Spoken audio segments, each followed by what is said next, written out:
Hey, what's up, NFL fans out there? This is Mark Spencer for NFL Week number 4. Folks, I missed most of these games. Nah, I didn't miss any games. I watched a lot of football the last few weeks. It's been very, very good, especially on YouTube, man. We haven't really had much people talking NFL on YouTube. I used to have some people used to come on, and I remember Desert Eagle used to come on, and this old timer used to come on and talk some football on YouTube. So, it's good to come back and talk some NFL football. I mean, the National Football League, CFL has been very, very interesting. I'd like to give a few tidbits on the CFL. This past weekend I was watching some CFL football, and it was good. BC Lions against the Saskatchewan Roughriders. I mean, battle against a backup QB, Chris DeMarco. I mean, this guy just was awesome. I mean, he made some great passes. The defense on BC were awesome. They really stuffed Saskatchewan, forced fumbles, they forced sacks.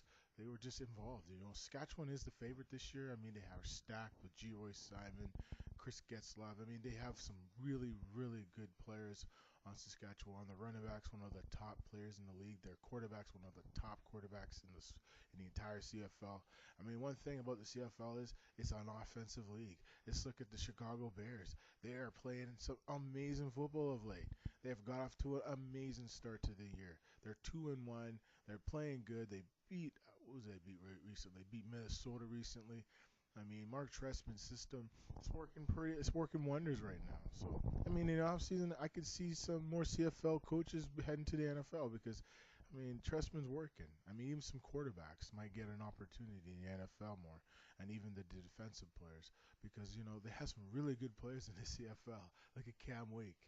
I mean, now he's injured, but, I mean, you look at that guy playing amazing football. Miami played amazing football. I got to tip my hat to Ryan Tannehill. He really he's played so good of late that some people might doubt this guy like myself. I think he can't fill those shoes of a great quarterback for Miami Dolphins since the days of Dan Marino. We all talk about Dan Marino, the greatest quarterback to ever play for Miami, greatest quarterback, one of the greatest quarterbacks to ever play the game, period. Had all the passing records, they've all been passed by Peyton Manning and Tom Brady and et cetera, et cetera. But, when you look at a guy like, Ryan Tannehill, he came into the NFL, he threw tons of interceptions last year when he first came in.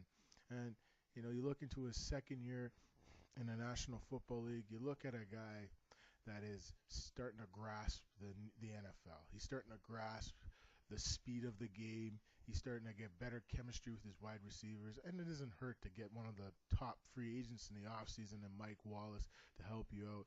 He gets a top running back, a young guy in Thomas. This guy has been playing some amazing football of late. And when you talk about a guy that has really turned his game around, you got to talk about Tannehill. I mean, he has really gotten confidence. The system that they're running in Miami, the new coach, is working pretty good. Everybody's on the same page. And sometimes when everyone's on the same page, your offensive line's on the same page, your defense is on the same page, and then the offense is on the same page. I mean, most times that means you're going to win. And when you're winning in this game, your fans are loving it, you're loving it. Even me, I'm loving it. It's sad to see the Tampa Bay Buccaneers, how bad they've played of late. It looks like Josh Freeman has lost his job as the number one quarterback. He was stripped of the captaincy before the season started. Well, they've got to an 0-3 start. They didn't do nothing in their last game recently. They lost big. That's all I can say, 27-3. So when you lose as bad as they've lost recently, they acquired Darrelle Revis in the offseason. Darrelle Revis hasn't done nothing for this team. He hasn't really improved their situation, So Freeman, it kind of sucks. This kid has lots of potential. He showed it a few years ago. He was an up-and-coming star in this league, a pro baller. But, that's what happens. Sometimes you got to really believe in your ability. When you don't believe in your ability, sometimes it kind of hampers your development as a quarterback. And sometimes when you're on the same page as your head coach or your offensive coordinator, I mean, it's all about tactics. It's all about belief. It's all about, executing every play. Sometimes teams have 80, 90 plays, and you got to go through that an entire week. And when it comes Sunday or come Thursday or whenever you're playing, You have to execute it right away. So you look at San Francisco, it's the same thing. Things are just not working for San Francisco. Injuries, penalties, things off the field with Aldon Smith pretty much done for now. He probably won't come back till maybe week 8, week 9, maybe. We'll see what happens. He's suspended indefinitely. Kind of sucks because he got in trouble, got busted, DUI. That's just a common thing in the NFL, any sport. DUI. I mean, come on, man. Give these guys a break, man. These guys are some of the best players in the sport. I mean, come on, authorities. Come on. Give these guys a break. You want to see San Francisco win a championship one day again? You got to give them a break. Come on. And Colin Kaepernick, sophomore. I mean, this is what happens in your second year in the NFL. You're not a rookie, but you're still a young quarterback. You're still learning the NFL, the speed of the game. The one thing that can help you, kid, you got to use your legs. And the same thing for RG3. These two guys got to use their legs. They got to use their legs. That's the only way. I know they're coming off some injuries, especially RG3 with the ACL and MCL surgery he had last season after the playoffs, playing, just a risky way of playing, but he got to use his legs, man. I mean, here's a guy that can play the read option. If he uses his legs, he's a double barrel threat. There's not much defenses can catch up to RG3, especially when he gets his feet going. You saw with Terrell Pryor. Yeah, I guess he got a concussion last game, but here's a guy who's been using his legs. He's like one of the leading rushers in the football as a quarterback. So when you look at the situation with the quarterbacks, Colin Kaepernick just needs to have confidence. I think they can beat St. Louis. They just got to play their game. They are the San Francisco 49ers, one of the greatest teams of all time. When I was a kid, I loved this team. I don't really care about them as much as I used to, but I still care about this team. I'm just not as passionate as I used to be about them. Now it's about Arizona. I like the Raiders, your Seahawks, whatever. But I still love the 49ers. I always will.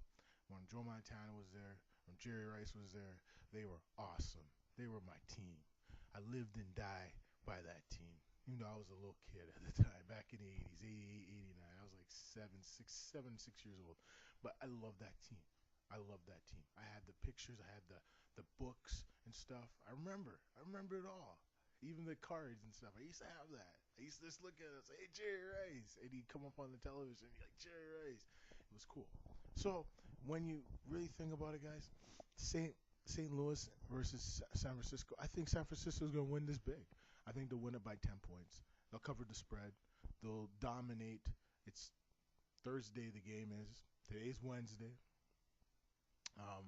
It's tomorrow. So Thursday night football should be good. NFL Network. So when you look at this game, you're looking at two teams that need to win. Jeff Fisher just hasn't worked out for him this year. I felt it would be a better year for him with Sam Bradford. But Sam Bradford in his development, has really suffered with a horrible offensive line. They did acquire a good offensive lineman this year in Jake. Was it Jake? Jake something.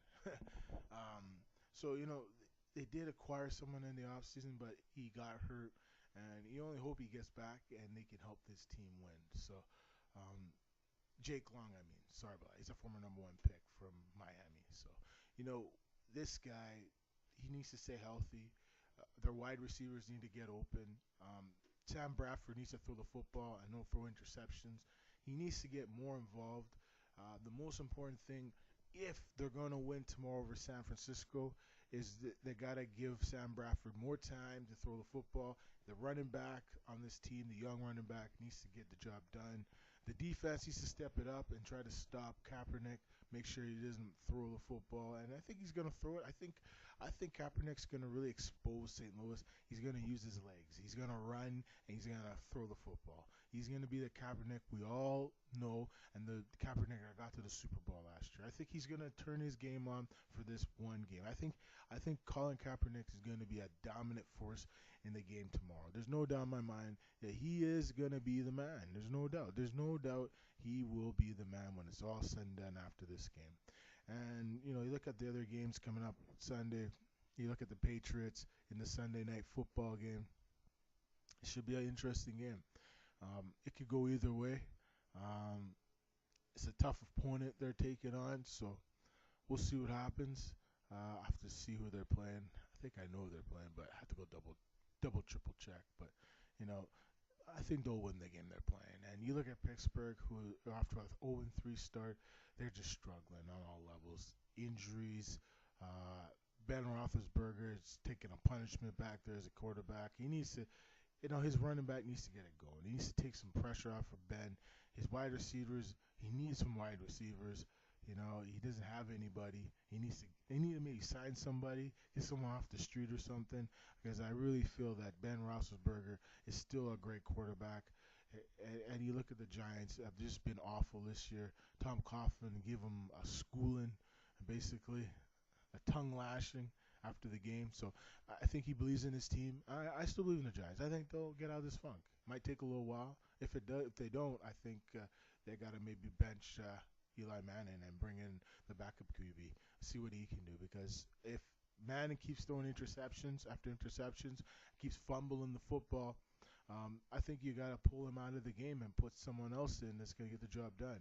Because that's what the NFL is all about. You got to get opportunities. Opportunities come when players don't play up to their standard of football. So when I look at Peyton Manning, I look at Eli Manning, I look at two great quarterbacks. Eli has two Super Bowls in his life, and Peyton has one, and he won last week big. It was a close game, but they won. So that's what it is. It's all about winning. And if Eli's going to win again, he might have to be benched one game or even a quarter just to see if that wakes him up and makes him play better. Because if they keep losing, the coach could be on the line in week 5. So we'll see what happens. Keep watching the games, folks. This is Mark Spencer signing out for NFL Week 4 back on YouTube. Folks, I just love talking football. We need more analysis on this great sport. It's one of the great sports on earth, and we need to get more coverage of it. And it's good to be back. Thanks. We'll see you in the future.